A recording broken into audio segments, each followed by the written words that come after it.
how to make all the text in Google Sheet into a caps lock or uppercase.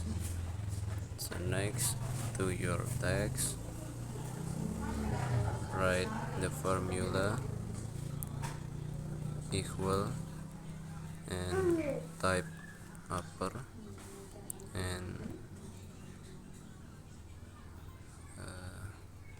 B1 cell. This is the cell that we are going to make it into the uppercase, like this. And okay, up, sorry, not B1, but B2, I mean B2.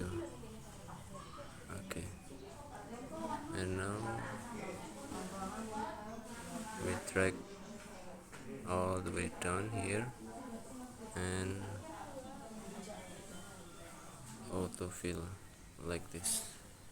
And now all the text is now in uppercase. That's it. This is how to make how to convert lowercase or title case into uppercase in Google Sheet. Thank you very much.